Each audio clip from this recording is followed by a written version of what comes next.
Olá, bem-vindos a este vídeo onde eu vou falar sobre modelos de previsão baseados na distribuição de Poisson. Portanto, essencialmente este juntamente com os modelos de regressão linear e de regressão logística binária, este é um modelo que acaba por ter muitas aplicações na prática, porque de certa forma é um modelo que relaciona as contagens. A nossa variável dependente vai ser contágios do género, e nós conhecemos muitos problemas práticos na literatura baseado em contagens como o número de pessoas numa fila, o número de movimentos oculares, o número de acidentes num determinado ano, portanto é sempre um valor inteiro que nós estamos a recolher. E portanto a regressão de Poisson acaba por ser situações onde a regressão linear vai ter um comportamento pobre. Portanto, porque a regressão linear parte do princípio que a variável dependente é uma variável quantitativa, ok, mas que tenha uma distribuição normal, o que pode não acontecer no caso de contagens, porque podemos ter assimetrias muito grandes, porque, por exemplo, o número de pessoas numa fila é muito usual ter nenhuma, uma ou duas, mas já não é tão usual ter 10 ou 12 pessoas numa fila. E, portanto, são distribuições que são sempre ligeiramente assimétricas à esquerda. E, portanto, a variável dependente de uma regressão de Poisson é quantitativa, que só subvalores inteiros positivos ou nulos, portanto, ou seja, não negativos. E, portanto, aqui, enquanto no modelo de regressão linear, a variável quantitativa pode ter valores negativos, pode ser a diferença entre um antes e um depois, por exemplo. E, portanto, são contagens por unidade de tempo, por unidade diária, como nós aplicaríamos um problema de distribuição de Poisson. Portanto, os eventos têm tendência para ser relativamente raros, como o número de peças defeituosas por uma máquina, o número de erros no software, contagem de partículas radioativas ou poluentes emitidas por uma fábrica. Neste caso, a variável dependente só tem valores entre 0 e 1. Mas a variável dependente só tem valores como contagens, 0, 1, 2, 3, e o modelo probabilístico para contagens geralmente é a distribuição de Poisson. Aqui tem a função de massa de probabilidade da distribuição de Poisson, onde nós podemos dizer que o seu valor esperado é igual ao parâmetro lambda e a variância também é igual a lambda. E, portanto, ou seja, esta distribuição tem esta característica importante: o valor da média e da variância são idênticas. E, neste caso, vamos ter que utilizar também a teoria que está por trás de modelos lineares analisados, em que a família vai ser então a família de Poisson. E, portanto, como acontece na regressão logística, o modelo da regressão linear não pode ser aplicado diretamente. E, portanto, tem que utilizar sempre aquilo que é designado por uma função link. Esta função link vai-me relacionar o parâmetro da distribuição com o modelo de regressão linear que eu estou aqui a testar. Então tem que haver de certa maneira, uma passagem pela função link. Portanto, as funções link que estão associadas à regressão de Poisson é a identidade. A função link que aparece mais vezes é a função canónica, é a função logarítmica. Portanto, vai ficar logaritmo de eta igual a isto, igual ao modelo de coeficientes de regressão linear. E depois eu posso resolver este modelo em ordem a eta exponenciando ambos os membros e fica então o modelo vai ser da forma que está aqui apresentado, lambda-i igual ao expoente de xi transposto beta, se isto estiver então num formato matricial. Outra função link que nós podemos utilizar é a raiz quadrada e, portanto, então, também desta maneira é o caso das funções potência e, portanto, teríamos que inverter o caso da função potência para a utilização. Em muitos livros o valor de lambda não é utilizado o valor de μ. Tradicionalmente nós explicamos aos alunos que o valor μ está relacionado com a média de uma distribuição normal, média da população de uma distribuição normal, mas nós podemos generalizar isto e podemos dizer que este valor μ representa então a média da população de qualquer distribuição. E, portanto, muitas vezes é utilizado a letra μ para representar o valor do lambda. Vamos ter que, nestes métodos GLM, temos que utilizar sempre a máxima, a função de verossimilhança e depois o método nós iremos utilizar o método máximo de verosimilhança, que quer dizer então que nós vamos começar por construir a nossa função de verosimilhança, depois iremos aplicar a função log à função de verosimilhança e finalmente depois iríamos calcular as derivadas parciais,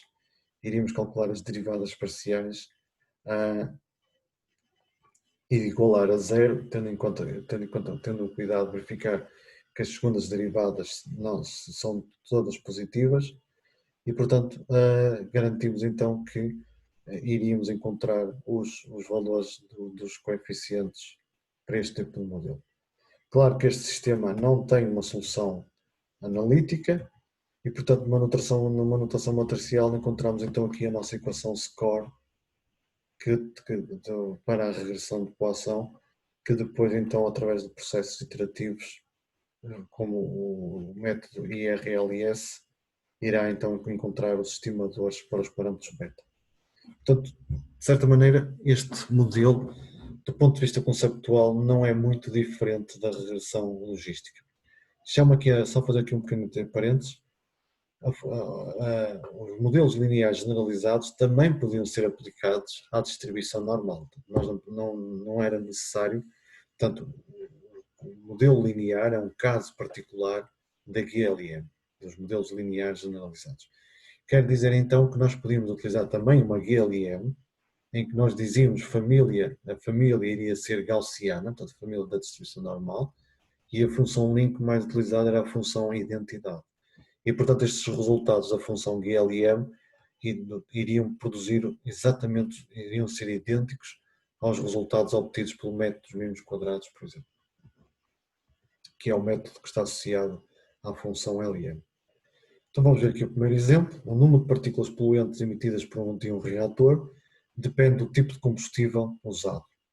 Há o 0 combustível A, o 1 o combustível V.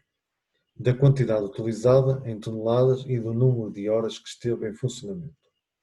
Portanto, aqui neste caso, então, com a variável dependente é o número de partículas poluentes, então nós vamos utilizar, ou pelo menos a nossa primeira tentativa seria sempre utilizar o modelo de regressão de Poisson. Está aqui escrito aqui o nosso modelo, nós temos aqui a variável x1 que é o tipo de combustível, a variável x2 é a quantidade utilizada e a variável x3 é o número de horas que esteve em funcionamento. Estou a utilizar então uma função GLM, em que a família é a Poisson e a função link é a função log, que é a função canónica desta distribuição. Vejo aqui quais são os valores dos coeficientes. Vejo que apenas o x2, o valor do x2 é o único resultado que é significativo, é a quantidade de combustível utilizado. Sim, a quantidade utilizada no combustível. Portanto, parece que não há diferenças entre o combustível utilizado A e B. Reparem, vale a pena, de certa maneira, dar relevo a este aspecto. Aqui o x11 significa que ele, como a variável x1 é uma variável categórica, quer dizer então que o grupo A, combustível A, foi o grupo de referência. Quer dizer que este equilíbrio que aqui está corresponde apenas para o combustível B. E, portanto, quando as variáveis são categóricas, o grupo de referência, não há coeficiente para o grupo de referências, então todos os resultados obtidos para os outros níveis desse fator são sempre em função do grupo de referência. Alterando o grupo de referência, altera-se o valor do coeficiente que está associado. Temos aqui alguns parâmetros sobre a qualidade do modelo e temos então aqui o tal Fisher Scoring System, que é o método iterativo que nós estamos a utilizar, que fez 5 iterações para a obtenção do resultado.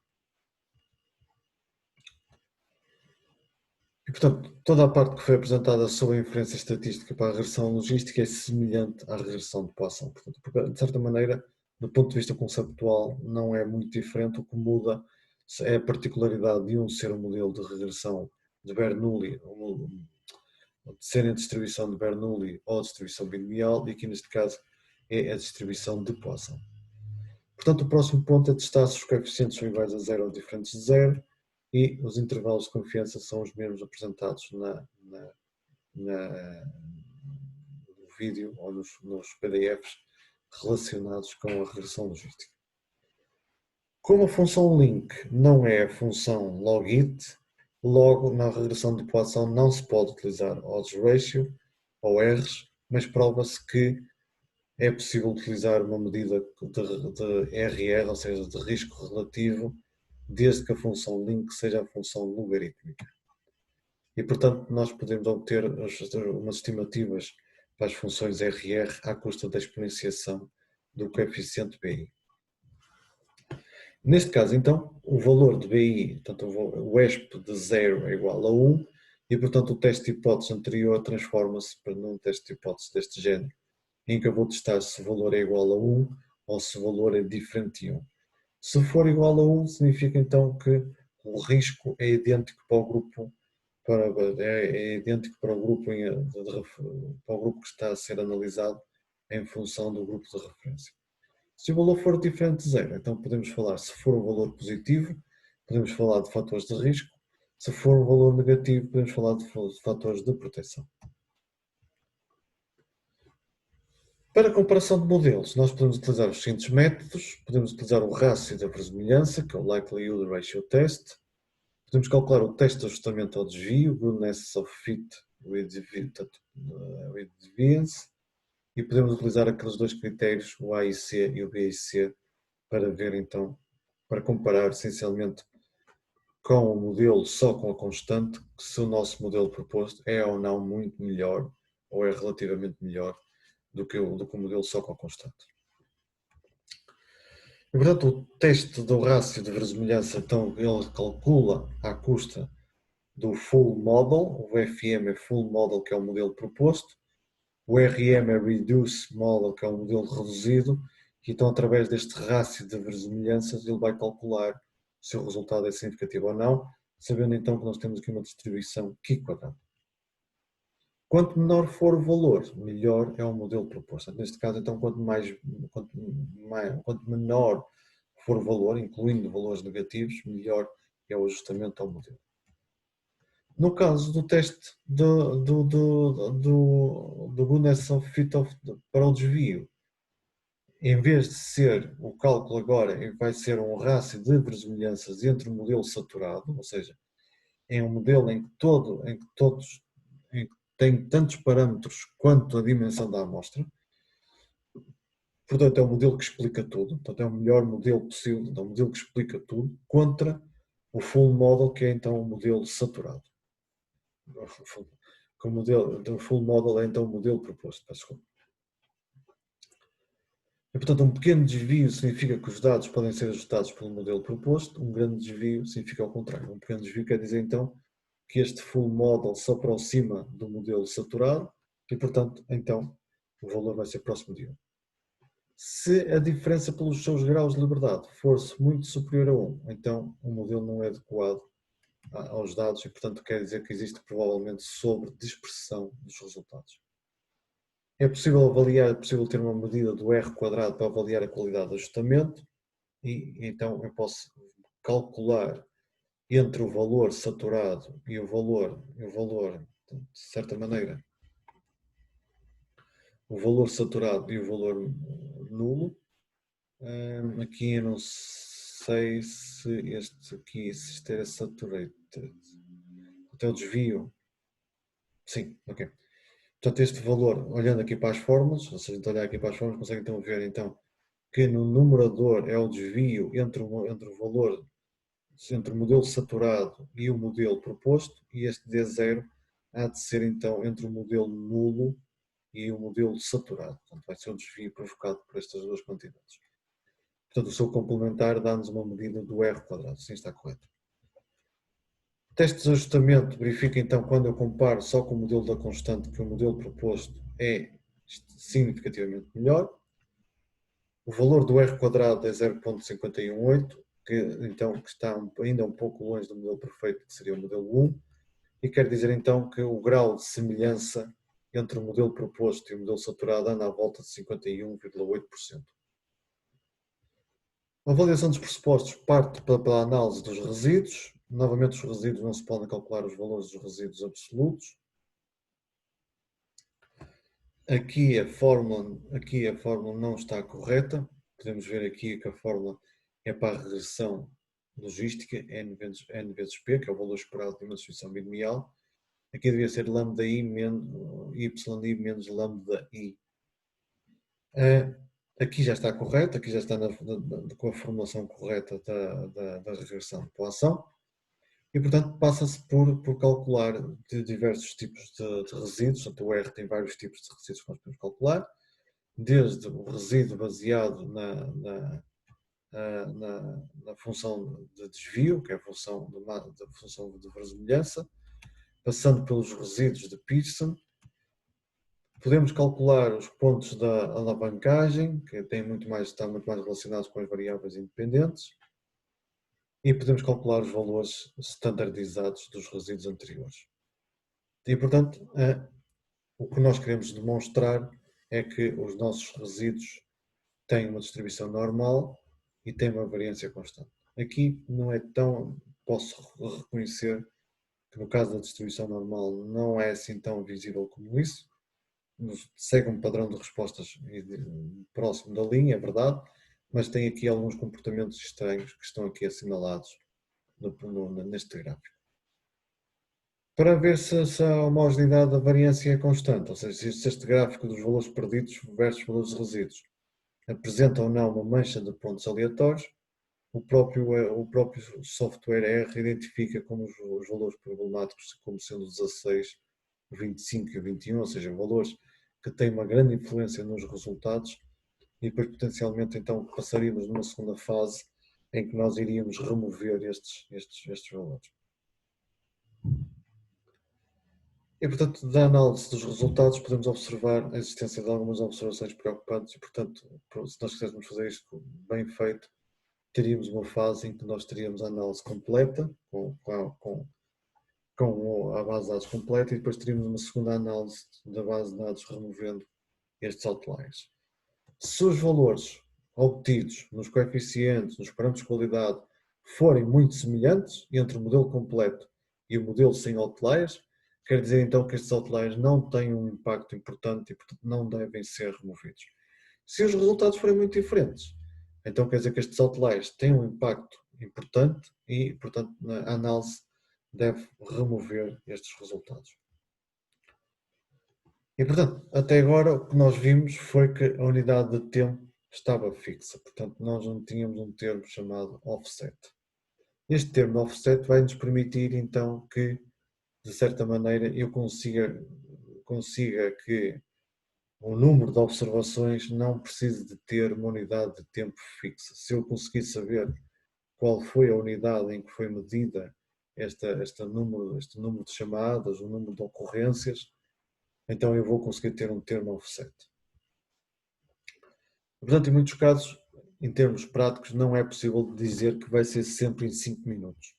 E, portanto, o tempo vai ser variável. E quando o tempo é variável, então eu tenho que utilizar um termo offset, que quer dizer que para cada observação medida, eu tenho que dizer qual foi o tempo efetuado para essa observação. Portanto, no caso, por exemplo, se nós estivéssemos a estudar o número de acidentes de condução, varia de pessoa para pessoa, mas também varia com o número de anos que essa pessoa tem a carta de condução. Uma coisa é dizer que essa pessoa teve 3 acidentes de viação num período de um ano, ou então essa pessoa teve 3 acidentes de viação em 20 ou 30 anos. E, portanto, o termo offset irá contabilizar este período de tempo. E, portanto, este termo offset é designado na literatura como eventos por unidade de tempo, ou muitas vezes também é utilizado o termo de exposição, ou seja, quanto tempo é que esteve aquele participante exposto.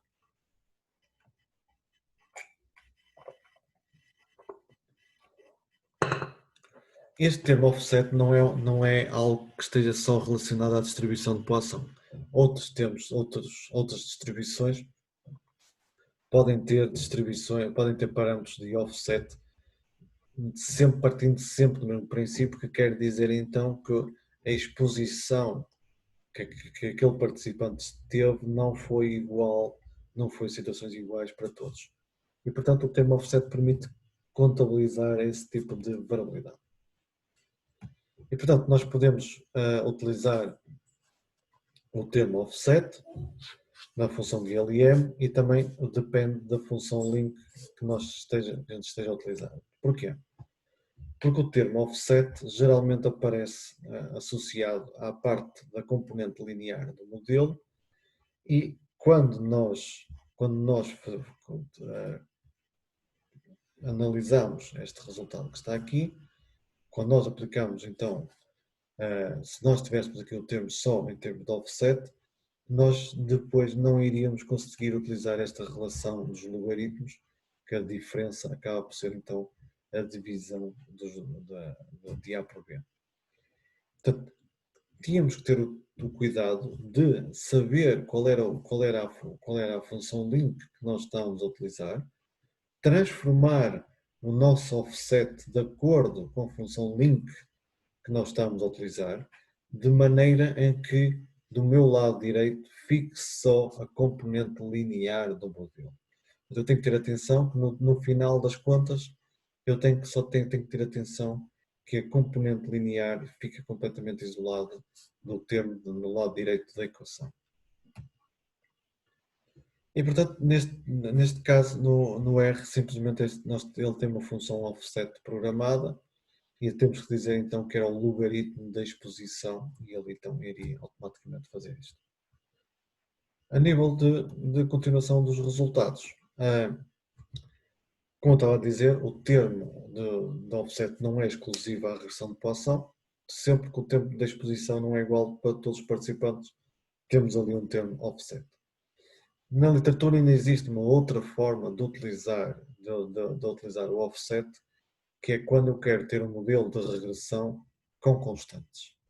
Portanto, o termo offset também pode ter ali um impacto, o termo offset pode ser modelado para situações desse género, em que eu quero adicionar constantes ou um valor, um valor constante, uma unidade constante, portanto 2 mais qualquer coisa, 2 mais B0 mais B1, este 2 pode ser programado como um termo offset. No caso da regressão de Poisson, podemos ainda definir o rácio da incidência, que é o número de eventos por exposição, que muitas vezes é designado por person time, e também podíamos definir o rácio de taxas de incidência, que é então a taxa de incidência 1 é dividido pela taxa de incidência 2. E também então podemos calcular este rácio de taxas de incidência. Portanto, voltando aqui ao exemplo anterior, o número de horas que esteve em funcionamento podia ser o termo offset. Isto é, nós estávamos a ver a elaboração de uma fábrica e, portanto, o número de horas que esteve a trabalhar pode ter um impacto no número de partículas poluentes que tenha emitido. E, portanto, se diferentes fábricas, ou se a nossa amostra for constituída por fábricas, ou temos potencialmente aqui um termo offset para indicar então qual foi o período de funcionamento, o tal person time, que esteve associado a cada uma destas observações. E, portanto, cada equipamento teve uma exposição diferente. Aqui neste caso então coloquei o número de horas como um termo offset e o resultado do modelo foi dizer-nos que não há diferenças entre o tipo de combustível A e o tipo de combustível B, há sim diferenças na quantidade, aqui quanto mais quantidade utilizando estes combustíveis, portanto aqui o problema está muito mais relacionado com a quantidade de combustível utilizado do que propriamente se era o combustível do tipo A ou do tipo B. Não há diferença entre o combustível. Claro que aqui ainda poderia, no modelo numa próxima geração do modelo, podia colocar aqui um efeito iterativo entre o X1, ou seja, entre o tipo de combustível e a quantidade de combustível utilizado, para saber se de facto se existe ou não um efeito interativo, para depois poder então concluir sobre estes resultados. Como é que se colocava aqui um efeito interativo? Portanto, aqui neste caso o efeito interativo bastava acrescentar aqui ao modelo mais x1 2 pontos x2. Isto porque uma das variáveis é quantitativa, a outra variável é qualitativa. Se fosse duas variáveis, se eu quisesse medir a interação de duas variáveis quantitativas, eu primeiro tinha que retirar a média a cada uma delas. Portanto, isso foi um problema que nós vimos no guião da regressão linear. Portanto, se eu quiser fazer a interação de variáveis quantitativas, como elas têm unidades muito diferentes, eu tenho que ter o cuidado de centrar primeiro as variáveis, ou seja, retirar a média às variáveis quantitativas. Por caso contrário, se não fizer isso, a variável que tiver maior magnitude de valores vai esconder, entre aspas, a variável que tem menor magnitude de valores. E, portanto, eu cheguei à conclusão que não havia uma grande melhoria em relação ao modelo anterior. Portanto, este termo offset, não, de certa maneira, não teve um grande efeito no modelo. Finalmente, podemos falar então de sobredispersão ou subdispersão, que é quando, de certa maneira, quando o valor da variância não coincide com o valor da variância teórica. Então, teoricamente, eu sabia quanto é que devia ser o valor e depois o valor estimado dessa variância, se não coincidir com esse valor, estaremos num problema de sobredispersão ou subdispersão. Uma regra empírica é saber se o valor do resíduo dos desvios sobre os seus graus de liberdade se exceder 1,5, considere-se haver sobredispersão. Matematicamente, a sobredispersão resulta quando a variância da distribuição de Poisson não é suficientemente capaz de explicar a variabilidade estimada que nós temos nos dados. Tal e qual como acontecia na regressão logística, eu vou acrescentar um parâmetro tau, que é então o parâmetro de escala, para compensar esta sobredispersão. Se tau for igual a 1, então não existe dispersão dos dados, portanto é uma situação normal. Se tau for maior que 1, sobredispersão. Se for inferior do que 1, subdispersão. E então a abordagem é idêntica aos modelos da regressão logística. Eu vou utilizar o modelo de quasi-verossimilhança, que introduz então um parâmetro extra no cálculo da variância. Portanto, a função GLM não vai conseguir fazer isso. Portanto, peço desculpa, não é a função GLM. A função GLM faz isso, a família de distribuição de Poisson é que não consegue fazer isso. Portanto, eu tinha que mudar a família para um modelo quasi-Poisson. E, portanto, neste caso, o valor dos resíduos a dividir pelo DF é próximo de 1 e, portanto, de certa maneira quer dizer que provavelmente não existe sobredispersão. No entanto, devido àquela propriedade que o seu valor, da propriedade da distribuição de Poisson, que o seu valor esperado é igual à variância, convém também verificar que de facto se existe ou não se esta relação também é válida ou não. Se eu fizer o rácio entre a variância e a média, o valor deve ser próximo de 1. No nosso caso, o valor do rácio é igual a 2. Portanto, quer dizer então que existe sobredispersão. Resumindo, então, aqui no caso da regressão de Poisson, eu tenho duas formas de medir a sobredispersão. Uma mais empírica, que é calcular os graus de liberdade, de calcular o valor dos resíduos de desvios a dividir pelos graus de liberdade. A outra é fazer o rácio entre o valor da variância e o valor esperado. Portanto, como eu estava a dizer, eu vou ter que utilizar aqui uma família quasi-Poisson com um link log. Os resultados não sofrem assim uma grande diferença, só chamar a atenção que nos resultados anteriores ele tinha dito que o valor da dispersão do parâmetro tinha sido fixo ao valor 1, portanto aquele tau era igual a 1, portanto não havia alteração, portanto é uma imposição ao modelo, portanto nós não estamos a considerar situações de sobredispersão, e aqui vemos que o valor do tau, a estimativa do valor do tau é 0,92, portanto é abaixo de 1, portanto até há uma ligeira sobredispersão nos nossos resultados. Os modelos quasi-verossimilhança não apresentam o valor A e C, portanto por isso é que aparece aqui então NA nestes cálculos.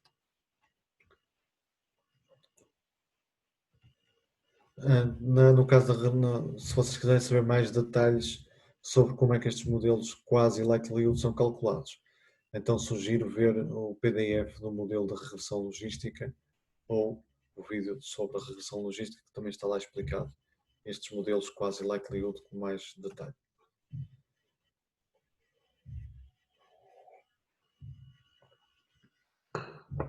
Uma alternativa aos modelos de Poisson que aparece muito na literatura é o binomial negativo.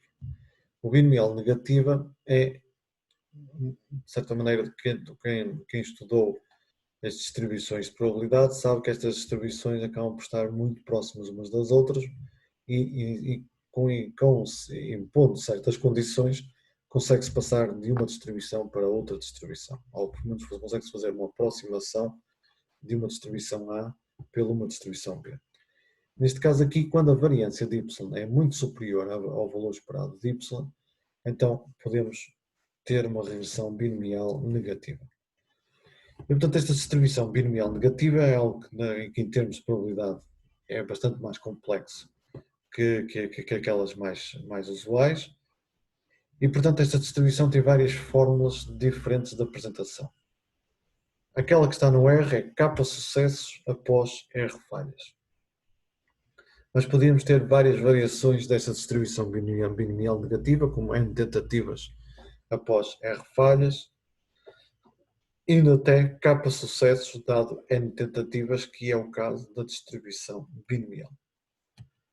E, portanto, a função de massa de probabilidade para K sucessos após R falhas era dada, então, por esta expressão que está aqui, onde esta primeira parte representa as combinações de K mais R menos 1, K a K, e então temos aqui, portanto, vocês quase conseguem ver aqui diretamente a distribuição binomial, mas depois, de facto, também podemos pensar na distribuição gama. Portanto, aqui nós estamos a falar da distribuição gama de parâmetros K mais R, e, portanto, podemos ter aqui várias variações que nós podemos utilizar, incluindo até, no limite, utilizar a regressão gama para modelar este tipo de acontecimentos. Portanto, o seu valor esperado e variância são dados para estas quantidades e, quando o R tende para infinito, a distribuição binomial negativa, na distribuição binomial negativa, o valor do P tende para zero e é o equivalente a ter a distribuição de Poisson. Portanto, olhando aqui para estes resultados, nós sabemos que quando o valor de P tende para zero, portanto, quando este valor da probabilidade tende para zero, deixa só aqui ver uma coisa, quando é que tende para infinito, portanto, quando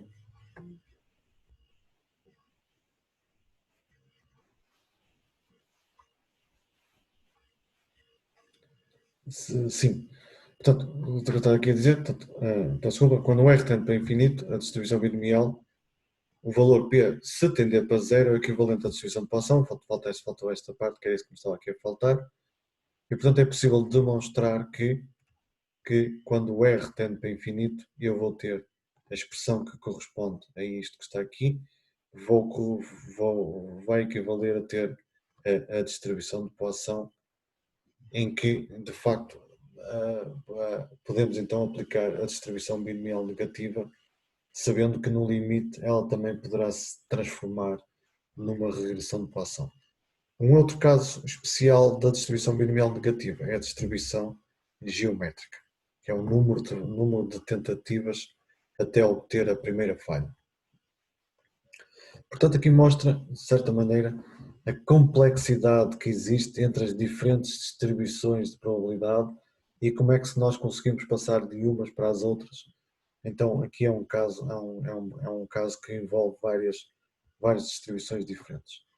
No caso do modelo binomial negativa com o termo offset, vemos que o resultado de x2 é significativo e, portanto, não há também uma grande diferença entre as variáveis. Como acontece nos outros métodos da regressão linear, na regressão logística e noutros métodos, nós podemos ter métodos automáticos de seleção de variáveis. O mais conhecido é o forward, o backward também é muito utilizado e o método stepwise é uma combinação dos dois anteriores, principalmente utilizado para a obtenção de resultados rápidos. Para terminar, tenho que falar no modelo inflacionado por zeros.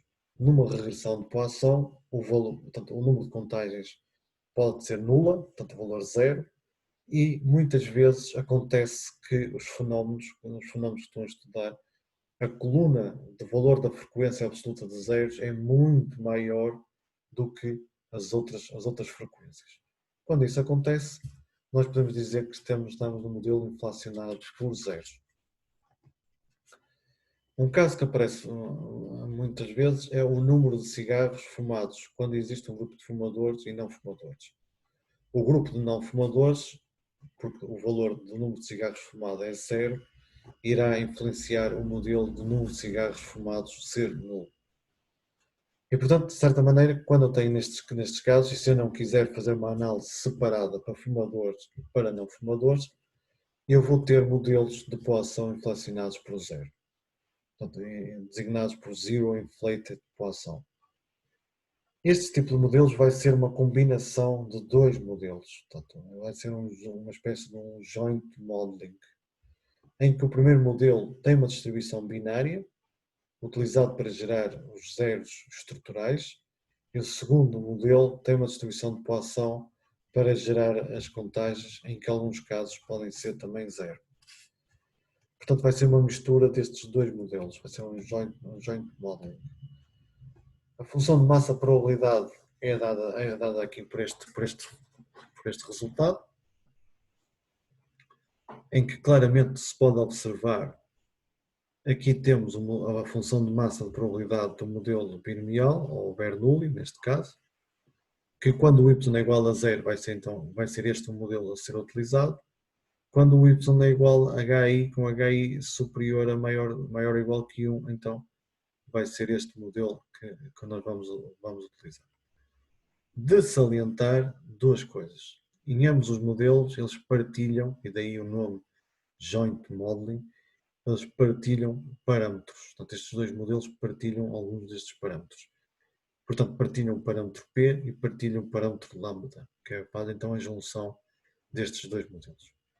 Na literatura, vocês vão encontrar que há muita literatura sobre Joint Modeling, principalmente com modelos longitudinais e análise de sobrevivência, ou seja, uma mistura entre regressão logística, modelos de sobrevivência e não só. Então, este joint modeling quer dizer que eles partilham parâmetros. Cada um destes modelos tem uma distribuição associada. Se tem uma distribuição associada, tem um parâmetro, ou tem um conjunto de parâmetros associados, e estes parâmetros são partilhados entre os dois modelos. Através do estimador de máxima verossimilhança, nós vamos conseguir dizer que o estimador de lambda vai ser calculado através de uma solução iterativa desta equação que está aqui. Portanto, através de um processo iterativo, vai ser calculado, pode ser um Gauss, pode ser um Newton-Raphson, para encontrar a solução. Portanto, pode ser um método iterativo, qualquer método iterativo para encontrar soluções. E, portanto, para calcular este valor, o valor de x barra é a média da amostra, e o valor n0 sobre n é a proporção de zeros na variável dependente. Portanto, ou seja, são valores estimados com base na amostra. O estimador P-chapéu vai ser então dado através desta relação que está aqui, então o estimador vai ser dado por esta relação que aqui está apresentada.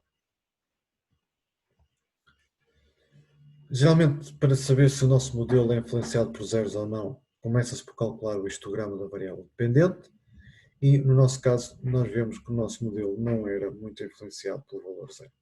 Portanto, reparem que o histograma mostra que o número, a frequência absoluta do valor zero até nem é a coluna dominante neste resultado. E, portanto, de certa maneira, os resultados, o R vai apresentar dois modelos. Um para o modelo de regressão de Poisson, com a função log-link, e depois há de aparecer um outro segundo modelo, que é o Zero Inflation Model Coefficients, que será um modelo da binomial com a função link logit, e vemos então que, de facto, não há, os resultados aqui não são significativos, e a razão é muito fácil de perceber porque está no histograma, e nós tínhamos um modelo que, de facto, não necessitava de ser estudado por um modelo deflacionado por zeros. Mas fica aqui, de certa maneira, o framework conceptual deste tipo de modelos e, portanto, pode ser que o vosso caso prático seja um modelo inflacionado por zeros e então seria assim que vocês iriam resolver. Também tem aqui, olha aqui para a fórmula e vejo que também tem aqui um termo offset a utilizar. Também é possível ter um modelo inflacionado por zeros para a binomial negativa, chamado então por ZIB, Zero Inflated Binomial, ou então uma alternativa a estes modelos ainda são os modelos truncados, os modelos zero truncados, ou seja, os modelos que não podem ter valor zero na variável dependente. Este último modelo tem uma situação muito prática na literatura, que é quando nós estamos a estudar pagamentos. Portanto, o número de objetos para um pagamento. Então, para efetuar um pagamento tem que haver pelo menos um objeto. Quer dizer que o valor zero nunca vai ser possível. E, no caso da distribuição de Poisson, o valor zero é um valor possível. E, portanto, neste caso, então, a distribuição de Poisson não deve ser utilizada porque há uma categoria inerente à distribuição de Poisson que nunca vai ter resultados, que é o valor zero.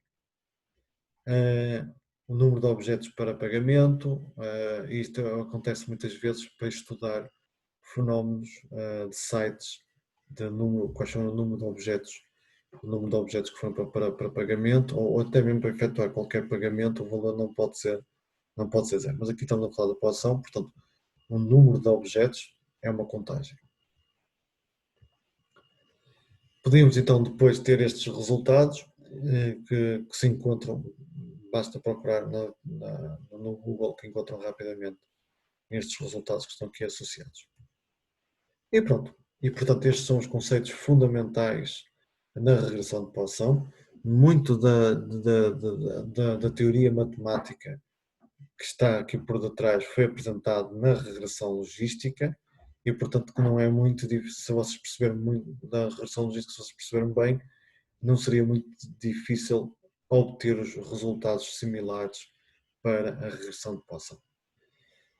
E portanto, com este slide termino aquilo que eu acho que é fundamental saber sobre a regressão de Poisson e então eu despeço-me aqui e agradeço então a vossa atenção.